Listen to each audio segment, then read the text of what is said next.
Me Tell You a Story is part of the Z Carolina Storyteller. Written by me, produced by me, edited by me, starring me, horribly marketed by me. I'm 2 years in and I don't have a team. If you want to support the podcast, please go to patreon.com/Carolina Storyteller and subscribe. We've got 3 tiers, and from those 3 tiers, you can get early episodes, exclusive content, and if you go for the big bucks, we'll even let you be part of the live audience. Stay spooky, my friends. Welcome back to the show, folks. I am Jonathan Phoenix, the Carolina Storyteller, and this is Let Me Tell You a Story. This week, I am joined by the host of Truth or Demons, Stevie Summers, who is coming to join us and talk to us about something that Stevie has done a lot of research on. Now, Stevie, not only are you the host of Truth or Demons podcast, where you have been, for primarily your first season, you've been exploring the Warrens, who for most of us in the paranormal community, that was our introduction to a lot of these stories. But you do a lot more than that. Tell us a little bit about yourself. All right, yeah. So mainly I'm into the paranormal because of my mom. She got me into it. But aside from the paranormal, I'm also into so much more. I sew for a living, so I work for a textiles company, and I also do a lot of freelance work. I'm working on a special dress for a friend of mine. I'll be giving it to her very soon. She's got a big event she'll be wearing it at. I'm very excited. And I'm a crafter. I just bought a $500 frozen castle off Marketplace for $40, and I intend to turn it into a gothic dream house just for fun. It's like 5 feet tall. I'm really excited. Nice. I've always wished I had room to craft, but unfortunately I'm in a small little apartment, so I don't have room to. I do want to point out, for those of you who are listening, Stevie's podcast does go over a lot of the Warrens' case files, but one of Stevie's favorites happens to be about a very familiar face in the room with her, because if you look right over her left shoulder there, you'll notice the Raggedy Ann doll. That is not the actual Annabelle doll, so don't think for Correct. a second that you're going to have Annabelle coming through your screen. But that is what Annabelle actually looked like, not the creepy doll that we've come to see on the movies that have become the Conjuring universe. And we're going to talk a little bit about some of those stories later. But Stevie, what got you started on the Warrens? So when the Conjuring movie came out, I knew very little about the Warrens at that point, just what I'd seen on TV randomly with my mom. Mostly my mom pointed her out because she said she didn't like her. So that got me kind of curious. And when they announced they have this big movie that's happening and it's all about their cases that they worked on, which I'd never heard anything, in depth on, because other than the books, it's not in the media or anything. And I didn't even know the books existed at this point. So I was very unaware of their lives and their history, and the movie was amazing. And it got me thinking that I have to know the true story because, of course, in movies, they, add a little embellishments here and there, and they change the stories and stuff. And so I needed to know the truth behind it. And that started a whole thing for me. I was digging constantly. The second movie came out and I dug into it even more, and it turned into I needed to share it with the world, and a friend of mine suggested a podcast, so that's how I ended up there. Well, believe it or not, you've actually, when you started your podcast, your first few episodes, you're very critical of particularly Ed, but you were very critical of the Warrens, and Yeah. There are lots of reasons to be critical of the Warrens that have come out, in the past few years. Back in the early 80s, we only had from the Warrens, we only had the Amityville story and rumors of all these other stories that were going around. So not a lot, there wasn't a lot of critique of them, but now with the internet, with information being what it is, a lot of things are coming to light, and the Warrens' picture kind of gets really tarnished, and so a lot of people are really critical. Yeah. But it seems like over time you've waned on being so critical of the Warrens and Ed, even though we all agree they do have their flaws. But it's not the Warrens that are the problem; it's their son-in-law. Yes, Tony Spira is the current issue. And it seems that even though there are critiques and some dislikes on the Warrens based on how they did things and their stories and the embellishments and all of that that's been, proven and stuff, and there's good reason behind it.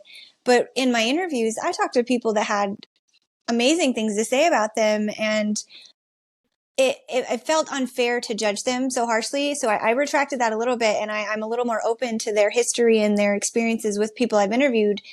But in all that, I hear more and more how disrespectful Tony has been to their legacy and how he's just doing it for money now. And that's coming from pretty much everybody I talk to at this point. So that's where I'm at now. I'm trying to debunk the current stuff so people out there can appreciate the history, but move forward with, the corrections and the truths.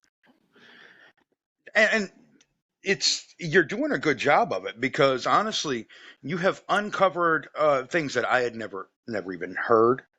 And you've talked to people that have had real life experiences with the Warrens and that are able to sit there and say, hey, look, I was there. I knew this person. I saw this.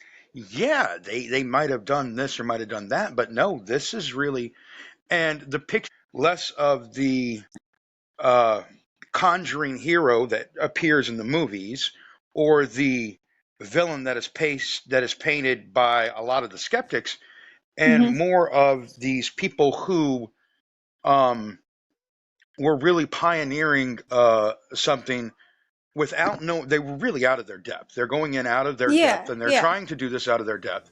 And of course, at the same time, they're trying to pass on and educate to other people. And I think that's a lot where a lot of Ed got his exaggerations from, is because that's part of storytelling. Is Yeah. you do get that exaggeration, and you do get that, Mm-hmm. you got to make the story interesting as well as Yeah. believable. So Yeah. sometimes you embellish a little, Yeah, and I think you he know. really thrived on the reactions from the embellishments. So he enjoyed that. So it wasn't, I don't feel like it was ill intent most of the time. I feel like it was just him telling a story and grabbing his audience. Yeah, that's really what I think it was. And that's it's something that you kind of slowly reveal in your podcast, and it's one of the reasons why I enjoy listening to you so much. Can't wait for the next episode, Thank you. because you're going back to that little thing right back there, um, and we're talking about that. And I'm not going to ask for any spoilers or anything, because I don't want to find out until I hear it. But you've even actually attempted to make contact with Uh-huh. Annabelle's original owner. Yes, I did. And that is such a fun story in the episode. I think you will really enjoy it when you listen. It was my favorite episode so far. I have moments in it that really show me as a person, like who I am and how I react to things. And it was so much fun. The things I learned and the stuff we uncovered and the people I did get to talk to, it was really cool. Now, did you actually finally make contact with her? So yes, I personally did not. I was in a situation where I was on Facebook and I found her in a group that I was not a part of. So I couldn't talk to her directly, but it turned out a friend of mine was in that group. And so he reached out to her on one of her posts and we did interact with her through that. And we got an interesting response for sure. Well, that's great. I can't wait to hear about it when I listen to it, because I know the last I heard, you guys were still waiting on a response from her, and that was, that's as far as everybody knew. She was lost into the ether. So you guys found Yeah. somebody that nobody else could, Yeah. and that's the Stevie Summer exclusive right there. Is we've pulled Annabelle's original owner out of the ether, which is amazing. Um, but that's not the story that we're here to talk about today. We're here to talk about another story that you actually um, got really down and dirty with. And honestly, you got the accounts from someone who was literally there. Hmm. We're talking about the Perron family haunting. For those of you who don't know, the Perron family haunting is the incidents that led up to the original Conjuring movie. The one that first brings the Warrens to the real spotlight, the mega movie, where everybody goes, oh my gosh, the Warrens, because it did focus on them so heavily. Hmm. Um, but the original haunting, the real deal, is so different from what the movie was, and yet at the same time, so much wilder. And this is Yeah. when I started this podcast a year ago. The very first episode I did was on Lavanya Fisher, and I said that the legend, the lore that had come up from Lavanya Fisher's story painted this incredible character in this incredible series of events. But when you looked at the real story, it was just that much weirder and stranger. And it's Hmm. like, why did they change the story from this? And so this is where I'm going to kind of hand it over to you. And can you just give us a little bit, get us started on where this all started from with the Perron family? Okay. So, from my research and what I've learned, um, the parents moved into a farmhouse on 200 acres in 71, I believe. And they had 5 children and then the parents. So there were 7 of them. And they immediately began experiencing a haunting. They say on move-in day, they all saw an apparition, but at the time didn't realize it was an apparition because they said he looked like just your average person standing there. They said the clothes were a tiny bit off, but, they just moved to the country. They didn't know the area or the people. So they thought maybe, he's just a neighbor or something or a friend of the former owner. And they came to learn later that he was an apparition and he was not actually there. And then from there, it was, Andrea will tell you it was a lot of, subtle stuff, not super scary stuff, but then there were the really scary moments. And the way she tells it, she says the scary moments weren't, every few minutes or, all the time. It was every so often. And then they'd have times of where it would be dormant completely and there would be nothing going on. And they lived that way for 2 or 3 years before someone got wind of what was going on in their house. And I imagine in, my own opinions that someone in town heard the girls talking or their friends or, rumors travel pretty easily, especially if you talk with people about what's going on. So I imagine that's how an investigator found out about it, and they came to investigate the house. The movie says that Andrea Perron's mother, Carolyn, reached out to the Warrens herself, but that's not true. Some people speculate and say maybe she did, because a lot of people aren't sure, what exactly the truth is. But Andrea says that her mother did not contact them. Someone came to them and then in turn brought the Warrens to them. And that's how the investigation started. The Warrens insisted immediately that it was malevolent, malevolent. It wasn't good. Andrea said they didn't say the word demon to them. That kind of just gets thrown around a little bit in media. But Andrea said they just called out Bathsheba. They said there was a spirit named Bathsheba. Lorraine came up with that name and gave it to Carolyn. Andrea says they also researched the history of the home and found a record of Bathsheba. And then it continues on with, in the movie, the Warrens save the day. In real life, they demand to have a seance with the Perron family to call out Bathsheba and banish her. That is their goal. It doesn't go well. According to Andrea, her mother levitated in the chair and was dumped on her head and injured pretty badly. She was knocked out for about 45 minutes. And amidst that chaos, her father, Roger Perron, got so upset with Ed that he punched him in the face and then threw them all out. So that's the real story in like a small gist. But to further that, because I'm constantly doing research and I have people reach out to me a lot too with, research they've done or like firsthand accounts that they've had, and they tell me these things. And I've got a lot more to share past that. There are some things that have been revealed about Bathsheba. She's not actually related to the farm in any way. She didn't live there. Her history has been really destroyed by the film. It's not how it happened. She wasn't accused of witchcraft. She wasn't evil. She didn't kill a baby. It's actually really kind of sad because her headstone was severely vandalized, and a group of people in the area helped, a woman did a fundraiser, and all these people helped raise this money to replace her headstone since it had been vandalized so many times. So there's a lot more to it other than, just the movie and just what Andrea says. Yeah, like I said, the story goes a lot deeper, and the story focuses on Bathsheba in the movie. But like you said, Bathsheba's not really connected with the property, and Yep.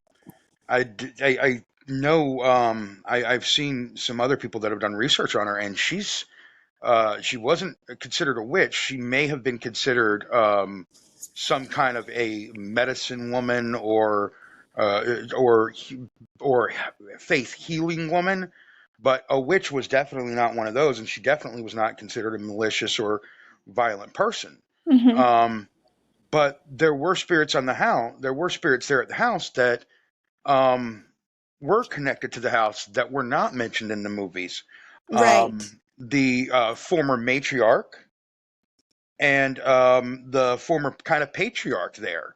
Those two, Hmm. one of them being Yeah. near the barn, if I recall correctly, and the other one kind of wanting to be over the house. Hmm. And if I'm correct, it was the father that had more problems with the matriarch than Andrea's mother. Is that right? Or was that the other way around? So it was interesting. The experiences Andrea's mother had with the female spirit she thought might be the matriarch of the original homestead, maybe not the former owners, but maybe from the way back further. She wasn't really sure, and she states that in her books that they had their speculations, but they never knew for sure. But the one that really messed with Carolyn the most, that she thought might be the matriarch, was very vicious to her. She would harm her a lot, physically, um, just mess with her all the time. And then with Roger, it was kind of the opposite. When he did have experiences, he had pleasant ones. So Hmm. with this particular spirit, he did have some issues with the flies that he was really frustrated with and stuff when he finally did start to believe and like take it in. Yeah. And for the longest time, now Roger did not believe. He was very skeptical of all this. In fact, he um, he was extremely aggravated by the story that Andrea tells us in your podcast. Just listening to how Andrea tells it, he was really, really mad when he gets Yeah. home and finds out Ed and Lorraine Warren are coming over, and he's even more angry Yeah. when Ed and Lorraine Warren show up with a whole gang of people because they showed up Yep. with I think they had a priest, medium, and then of course they had their assistant. Yep. They brought a whole crew in to this house, and just some background that we've learned from Andrea and your podcast. Roger's a trucker, or I couldn't remember what he was exactly, but he's He's out a on traveling salesman. Yeah. traveling salesman. So he's out on the road, 4 or 5 days out a week. He comes home, he's tired, he wants to relax, and he gets home and he gets told, "Oh, by the way, Yep. these two people are on their way to the house." No, Hmm. no, they're already on the way here. I can't tell them no. And Yep. then And those we didn't two have cell people phones. turn into 5 people, Yeah. um, and he wanted nothing to do with it. And as Andrea said, this resulted in him physically assaulting Ed at some point in the night after his wife had been injured Yep. because of the provocation that had occurred. Hmm. And before we go around and we turn around and go, okay, well, Ed was the asshole in this. Yeah, kind of. But as the devil's advocate in Warren's defense, um, they were trying to help. They Hmm. were out of their depth and did not realize it at the time. Yep. And when you look at the paranormal in general, so many people that deal with this are regarded as outcasts and they're looked down upon. So it's really Hmm. hard for us to get any ground or gain any ground to learn anything from these experiences because so much of it is looked at as a joke or it's bunk, or there are so many Yeah. people out there who are selling bunk just to kind of take advantage of it, that there's so much fake information that gets mixed in with the real information. Yes. The Yes. Conjuring movies, while very entertaining and Yeah. very well written and not too poorly acted. Now, I will say I didn't like the third one as much as I did the first one, and the Yep. second one kind of just The third one meanders went in the off the middle. rails a bit. Yeah, and I'm dealing with that story later. We won't even get into that. I've already, Same. Amityville, that story. There's so many Warren cases that I just don't want to talk about. Um, little doll in the background there. We're not even getting onto all of those. Just this case in particular is an instance where it was um, a victim of someone with the best of intentions. Ed did not go in there Yeah. looking to cause harm. Yeah, I feel like Um, he doesn't understand that that was what was going to happen. no, it was never expected. Nobody expected what to happen to Andrea's family and to her mother to happen that night. And by a miracle, her mother was actually okay. Mhm. Um, and the movie, paints everybody, oh, they did a seance, they got rid of it. But honestly, after the events of the night with Ed and Lorraine, um, Ed and Lorraine did try to reach out and come back, but the Perron family did stay in the house for several years beyond that and Yep. learned to kind of live in harmony with their haunting, Mhm. with the spirits in the house. Carol learned how to deal with, the matriarch. The husband learned how to deal with his problems. Andrea and the other kids learned how to deal with what they saw. And it just kind of became a thing in the family home for several years before they moved from there. And Andrea Mhm. still calls that place home. She Yep. still fondly remembers this home. So it's not the source of this great horror to this family, Right. even though that one night was a very terrifying and harrowing experience for them. I had a listener point out to me that they felt like even if maybe the Warrens had good intentions, because of the way they went about it and the lack of knowledge they really had in the matter, they may have made it worse just by the way they went about it, their actions and stuff. So it could have been just this, thing they dealt with, and then the Warrens come in and it's suddenly scary and terrifying and Oh, life yeah. threatening. Yeah. In the fire service, we have this thing where, we always say that you need to know the type of fire that you're fighting, because if you don't know what you're doing, you can Hmm. make the problem worse instead of better, Oh even though you're yeah. intending to fix it. Things like putting water on a grease fire, you know, Yeah. and this is exactly what the Warrens did. They came in there and they had all Yeah. intentions. We're going to help this family out. We're going to be the heroes. Everything's going to be great. I'm going to bring in this medium. I'm going to bring in this priest. We're going to get all of this out of here. He goes, it's malevolent, probably demonic, because to Ed, everything malevolent was demonic because he's a demonologist, a devout Catholic. He Hmm. believes this wholeheartedly, and understand that, yes, he was these things. Yes, Ed had his. We're not even going to talk about the. We're not going to talk about Ed's dalliances. We're just going to say that he was these things, Hmm. and because he was these things, he entered into a situation with that mindset, thinking that he was going to be able to handle the situation. And it was not what he thought he was walking into. And I believe that Andrea mentioned something about speaking with Mrs. Warren before she died. Hmm. And Mrs. Warren even alluded to that fact. Is that right? Yeah, she did. She told them that they were basically in over their heads when they came to their farm. That they were still not green, but they hadn't experienced anything like that. So they didn't really know what to do. They were kind of just doing what they thought was best. And Andrea will tell you that they came in with the intention to banish something when Andrea and her family don't really believe it needed banished. They don't feel like they had a right even to banish anything. They were just trying to understand it. Yeah, and the understanding did come later, and as I Hmm. understand, that was the worst the haunting ever got. Yeah. That is the high point. That's the pinnacle. It never got any worse than that. It never got to the point that everybody thought it got to in the movie, where Carol was possessed and Hmm. all hell was breaking loose. It was never like that. Right. They were actually able to live comfortably for many years in that home with the Hmm. spirits and with paranormal goings on. Um, After Ed and Lorraine were long gone from their lives. That is until, of course, uh, the Conjuring movie came out, and then Right. Andrea wrote the books to tell the true story, and Andrea became a best-selling author. Um, Yep. and that's just how it's kind of grown from there, which is wonderful for Andrea. Um, Hmm. Now, with that being said, do you have any final thoughts on the Perron haunting? So, initially, when I started this journey, I was very much in belief of Andrea's story, very much in support of her mission. And then I started doing, the deeper research like I do.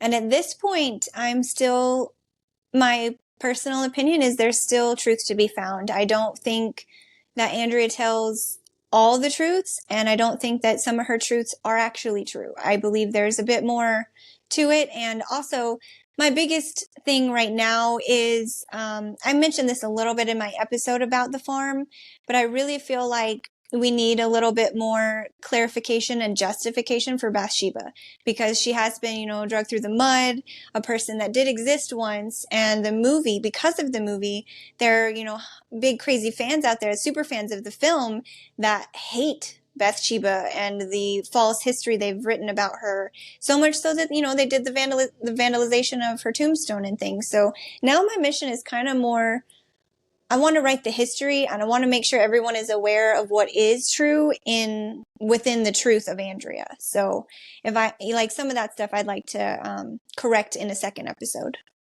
Well, I hope that you really are able to, and I'm looking forward to it. Bathsheba, unfortunately, has suffered the same fate of a lot of women, particularly when it Mm-hmm. comes to history and paranormal events. A good example is Auntie Julia, or Julia Brown from Louisiana, who is believed to have cursed the town that was destroyed by a hurricane in 1915. Only when you look at the history, it seems more like Auntie Julia was probably trying to warn people that they needed to get out of the way, and she was actually a very Yeah. generous and caring soul.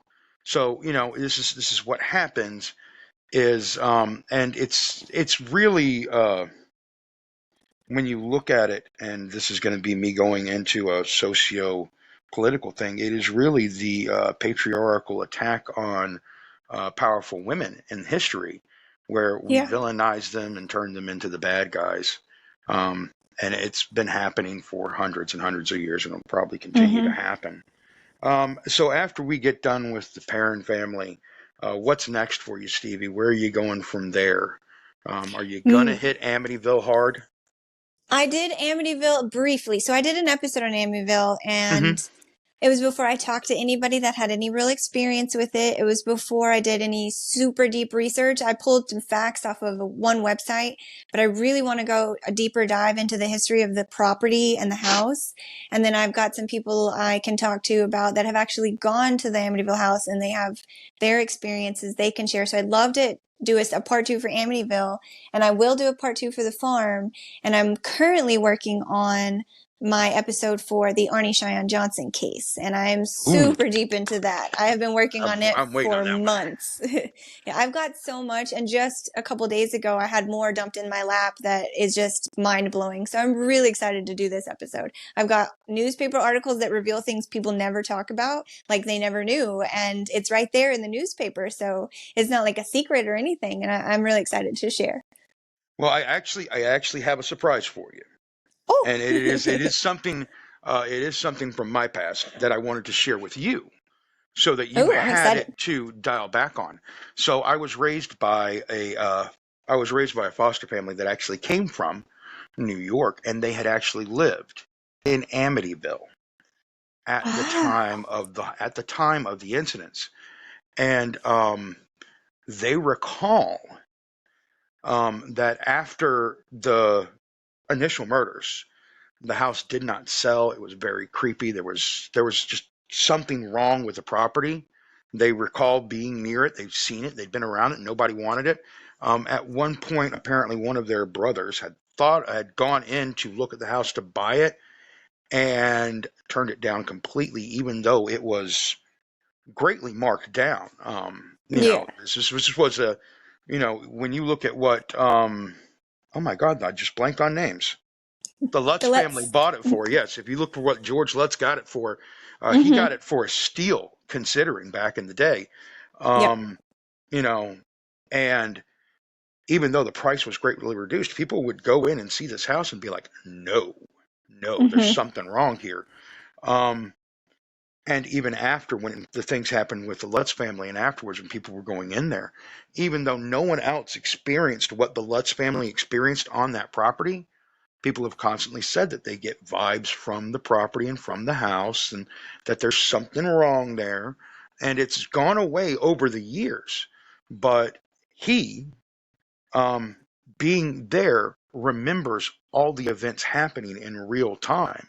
The Wow. people abandoning the house. He'd actually met the Lutzes, and he actually believes the Lutzes story to a point because he remembers them moving in. He remembers how things were. He remembers seeing them, and then he remembers them hauling ass out of there like nobody's business, Yeah. and just leaving stuff in the house and not wanting to go back for it because things had gone so horribly downhill in the first 28 days. And, so, well, I don't have, because they're, passed away now, I can give you secondhand account that yes, there was actually some stuff going on. Whether or not all of it was true, the people of Amityville did experience some real things Mhm. in that December, or no, it was March, wasn't it? I can't Oh remember. no, I think it was Anyway, December. Yeah, December. yeah, in that December when the Lutz family had their Halloween month in the Amityville Horror House. And Mhm. I saved that little tidbit just for you. I wanted to make sure I gave it No, to I you love it. today, I love it. I'm excited. so that you can have that for when you do the Amityville show, because I'm Oh, for excited to hear you sure. do it. I can't wait to listen to the Amityville show and to listen to more from you, Stevie. The podcast is Truth or Demons with Stevie Summers. Stevie is a great personality, and she's got a great take on it, and it is really going somewhere. Once she gets done with all the Warren's cases, you still got Hans Holzer you can go look into. Yep. He's got a ton of cases, and I mean that's going to be a lot of fun. Yeah. And of course there are people who are working on that now. You can reach out to, like Dave Schrader. Yeah. And I love so Dave Schrader's show. It's good. yeah, so I mean, there's a lot for you to do there. So I think you've got an endless amount of material that you'll be working with, and we'll be getting a lot from you. And I can't wait to hear more. Stevie, do you have anything else you want to add before we start cutting out of here? I did want to say that a lot of people think I'm very skeptical and I don't believe in any of this, but I do very much believe in the paranormal. I am just out to make sure that the correct information is out there for everyone else who's into it and wanting to believe. That way they're not led down the wrong path and end up on the wrong side of things. So I do believe I'm a skeptical believer. Well, I think that when you want to look at things from an analytical point of view, you have to be a skeptical believer. So I've never doubted your belief. I want to make sure you know that. And of course, like you said, people may get that vibe from you, but no, I know for a fact you do believe. And that's one of the reasons why you're so passionate about what you do, is because you're like, no, don't be twisting things around here, because this is the real deal. Exactly. And that's a lot of what I do too. I like to take these stories and find the little holes in them, because the truth is always stranger than fiction. Absolutely. Yeah. So guys, this has been our show. Again, I want to thank Stevie Summers for being with me from the Truth or Demons podcast. Go and check out her podcast. Give it a listen. It is great. You're on what, episode 19, 20 right now? 21? I've got a bunch of bonus episodes out there, yeah. So about that, yeah. I've got 5 main story episodes and then a bunch of interviews and some bonus stuff. Yeah, and the interviews she has are phenomenal. I'm just Thank saying, you. she has Andrea Perron from the actual house, the actual little girl that was in the Conjuring house. Her mama got thrown across the room. She actually interviews this woman for over 45 minutes, and it is a wonderful conversation they have. So much information to be had there. You guys really should check it out and listen. Stevie, again, thank you so much for being with me. I really appreciate Thank you for having me.